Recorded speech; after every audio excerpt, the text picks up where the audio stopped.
welcome to the Newshour Agenda. I'm Madhavdas GK. The historic moment is finally here.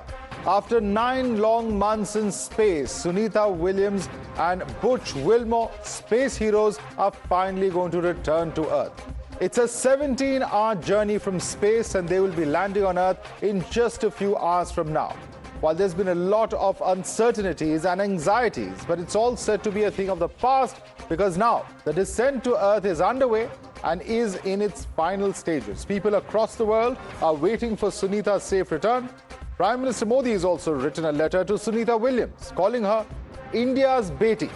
In a letter dated the 1st of March, he has extended greetings from the people of India and expressed pride in her work. He said that 1.4 billion Indians are proud of her achievements, and people of India pray for her health and success. He ends the letter by inviting her to India, saying it would be a pleasure to host one of India's most illustrious daughters. Today, as the world watches with bated breath, India is paying very close attention. 1.4 billion Indians are cheering on India's daughter, as the Prime Minister called her. Let's once again relive her moments where she wore her Indian heritage on her sleeve.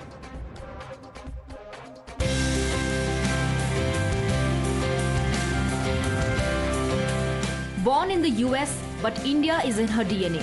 Sunita Williams was born in Ohio, but her father, Dr. Deepak Pandya, hails from Jhulasan, Gujarat. Over the years, she has visited India multiple times, including a special homecoming to Gujarat.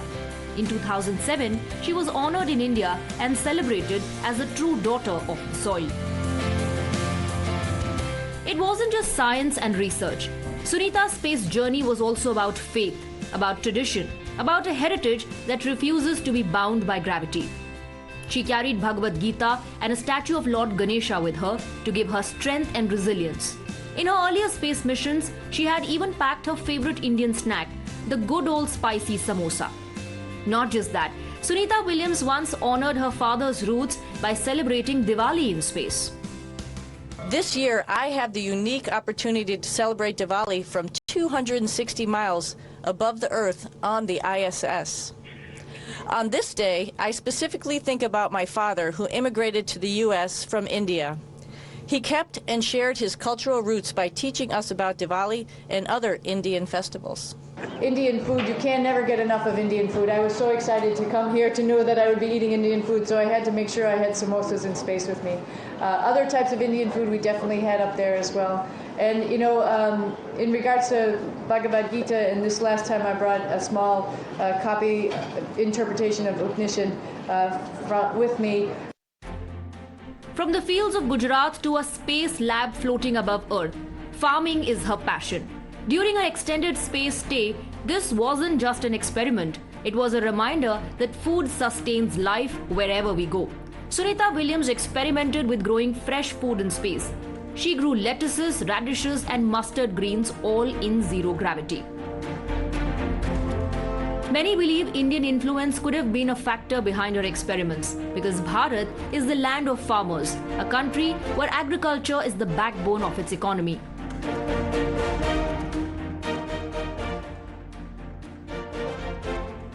What do you think she is craving after landing?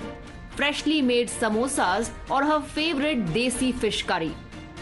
We will wait for Sunita to clear the air for us. But let's not forget that this was a journey that took Sunita Williams, the superlative astronaut, farther than most humans have gone, but one that always had India in its heart. So, from Indian traditions to interstellar science, Sunita Williams represents the best of both worlds, and now she's back to Earth. A hero, an inspiration, and forever India's own. Welcome back, Sunita. Let's now go across to Falguni Pandya, who's Sunita Williams' cousin. Thank you so much, Falguni, for joining us here on Times Now. Let me begin by asking you, when Sunita Williams is finally making her way back home, how does it feel? There's been months of suspense, months of delays, but now perhaps that would all be a thing of the past. That is right. I want to thank you for giving our family, opportunity to talk to your viewers. We are very, very excited for her to come back to us, although we never felt she was far away because we were constantly in communications with her through video calls and emails and many other ways. Right. And, in these moments of uncertainty, how's the family coping with it? Were you able to speak to her, communicate with her during this period? Yes, there was constant communication, and we thank NASA and all the technology that is available. We used to have family calls, and one thing I give a lot of credit to NASA for is that they make sure that all their astronauts, they are surrounded by the love from the family, and their mental health is well, and they are happy. So they have really arranged for us to have video calls with her. She was able to talk to her mom every day. We were able to send her gifts. I personally have sent her Kaju Katri for her birthday. We were able to send photographs and little artifacts and things that would make her happy. So yes, we were constantly in touch. She was also very diligent about keeping us in her life and part of her journey. So every week we would get this really long emails from her, and she would tell us all that has been going on there, what she ate, what she did, the science experiment, as well as the mundane day-to-day things. And she would actually test our knowledge. Also, she would send us quiz. It's like, okay, I'm seeing this out of the window. Can you recognize? Interesting. So it has. So is that where you say that she? I've seen one of the reports where you said she took a picture of the Kumbh Mela from her window and sent it to you. What significance does the Kumbh Mela hold? Did she add anything on that? So she is, her father is Dr. Deepak Pandya. He's of Indian origin. He's from Gujarat. And he was a very spiritual person, in addition to being a renowned neurologist. So she does have that spiritual background. She has the understanding of our culture, our ethos. So when I was leaving for Kumbh, we were talking on a regular family chat, and I mentioned that my husband, myself, and my son are going to Kumbh, and she said, please let me know everything. I want to know what you're doing. Send me the pictures. Tell me who you met, what you everything did. And then I said, okay, can you see Kumbh Mela from the above? And she says, yes, let me send you a picture. So she actually took a picture to that response to that conversation. She sent me the picture. She also sent me a picture of floating Ganesh Bhagwanji. She took Ganesha with her. Right. And she sent the pictures of those as well. Right. And Falguni, what are the plans for celebration? What do you think that Sunita Williams would like to eat once she's back? Any special preparations being made by the family to welcome her? So we are right now just waiting for her to go through all her rehab and her medical examinations and really get well and better, and then we'll definitely plan a big party, and outings and vacations have been in plans. Okay. But right now I think the priority is her health. All right. Thanks so much, Falguni, for joining us and sharing with us all those personal conversations that you've had, and very, very interesting to know the details that you've shared with us. The entire nation, 1.4 billion Indians, certainly has been praying for her safe return. Let's now take this across to some of our other guests joining us. We have with us G. Madhav Nair, former chairman of ISRO, who's with us. Other guests also joining us very shortly. Mr. Madhav Nair, thank you so much, sir, for joining us. A lot of uncertainty, a lot of delays later. We now know that Sunita Williams is headed back to the Earth's surface. What would you attribute, and what are the lessons that you would attribute to the kind of delays that we've seen? All right, Dr. Ajay Kothari also joining us, but Mr. Madhav Nair first, what would you attribute to the delays, and what really are the learnings, particularly for India, which is to embark upon Gaganyaan very soon?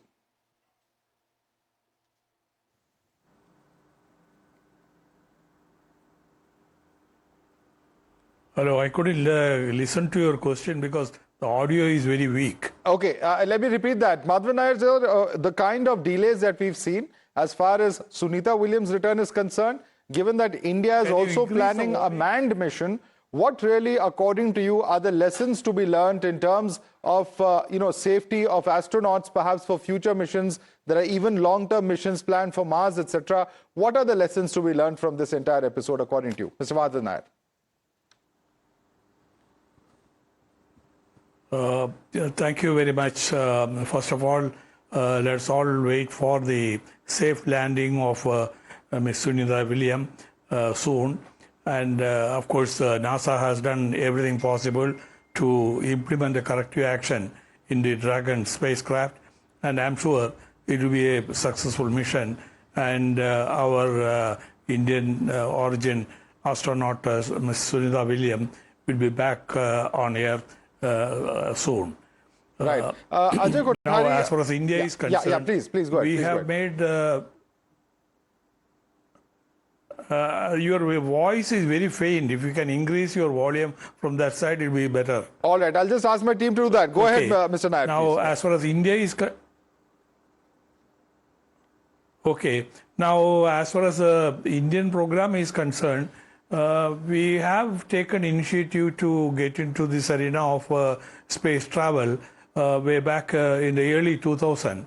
That's the time when ISRO took a review of what we have achieved so far and where we are and where we should proceed further. On that, we have completed Dr. Sarabhai's dream of acquiring the high technology, mastering the technology, and using it for the benefit of the common man to the maximum extent.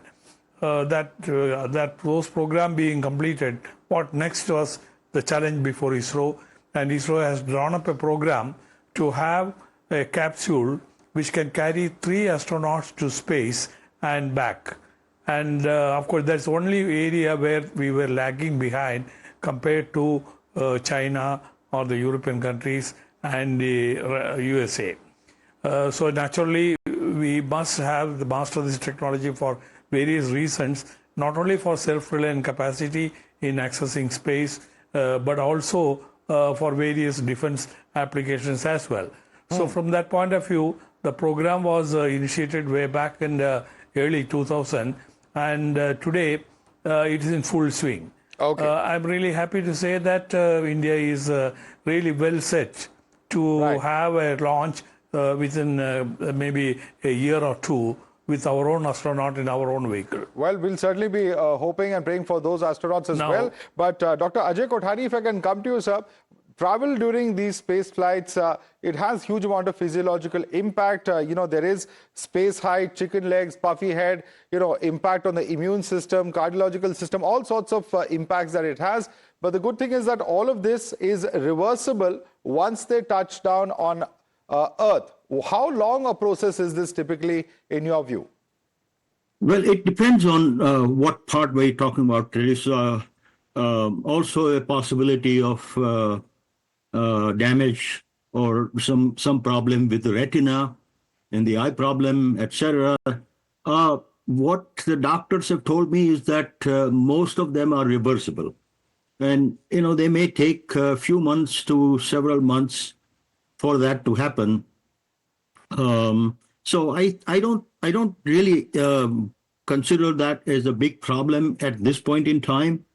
When we are thinking about going long distance to Mars or staying on the moon for a long time or something like that, which hopefully will happen, and I would certainly be very happy to discuss that. But at this point in time, we are not too worried about that. I'm just glad that she's coming back.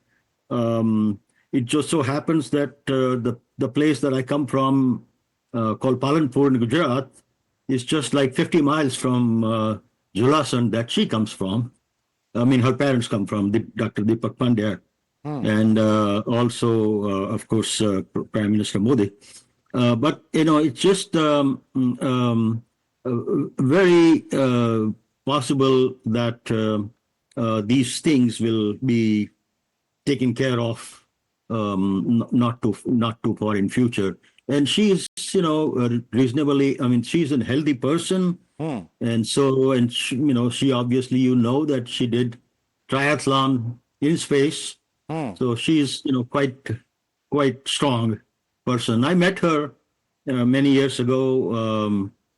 I met her twice, actually, many years ago. And, she always came across as this. And actually, it's also, while reading this, I also learned that her husband is a staunch Hindu also, became a Hindu. And so Okay. So, yeah.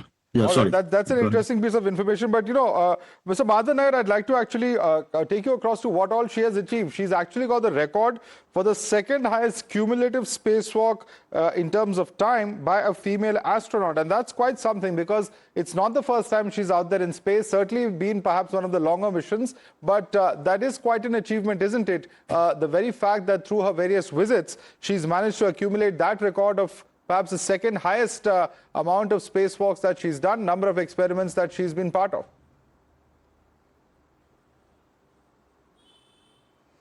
Well, certainly I think that's a very major achievement as far as a woman astronaut is concerned. In fact, I had the opportunity to host her here in India, in Hyderabad in 2007. As a doctor has pointed out, she is a very bold and a very healthy woman with a very positive attitude, very friendly attitude, and no wonder she could take up such challenges without any hesitation. Now, this, of course, this long stay in space has happened because of a sort of a snag which has happened on the return vehicle, and that's sort of an accident. But still, in spite of all odds, in fact, I was told that they didn't have even the proper undergarments, sufficient number with them to manage this period. And in spite of all these things, in fact, whatever video we have seen, she is as cheerful as she was ever. And I'm really happy to see that she has survived all these things and set a sort of a world record for a woman astronaut. Right. Dr. Ajay Kothari, there's been a lot of political debate in the United States. We've seen what President Trump has said, that the previous regime didn't want to bring her back. It has somehow gotten embroiled in politics. How seriously do you take that debate at all? Well, I think that there's a big debate right now going on between what was announced by President Trump about going to Mars and what Elon Musk wants to do, and many other people who actually want to go and have settlements on the moon. And I've actually written and done some interviews on that subject in the past. So that debate is going on, but I have a feeling, and I was at the Space Subcommittee meeting of Congress here 2 weeks ago or so, and there also people feel that we need to go to the moon, learn things from going to the moon, develop technologies, and then think about going to Mars. It was actually one of the witnesses sort of gave a pretty interesting example of something like this. If I may, I also want to say one thing. I met Dr. Madhavan Nair in early 2000 something. Okay. At the U.S. Chamber of Commerce, and I'm a close friend of Dr. Michael Griffin, who was the head of NASA, and I think he met Dr. Madhavan Nair when he came to India. Right. So I want to also just mention, and also I wanted to mention that Dr. Madhavan Nair has mentioned use of developing reusable rockets in India. And I'm fully supportive of that. Absolutely. That's a complete game changer. If India is able to do that, that certainly is a huge game changer. We know the kind of response that Elon Musk has spoken about in terms of actually reducing the cost of, traveling through space. And that certainly would be the way for the future. I'd like to thank both of you, Dr. Madhavan Nair as well as Dr. Ajay Kothari. And thank you so much for joining us this evening.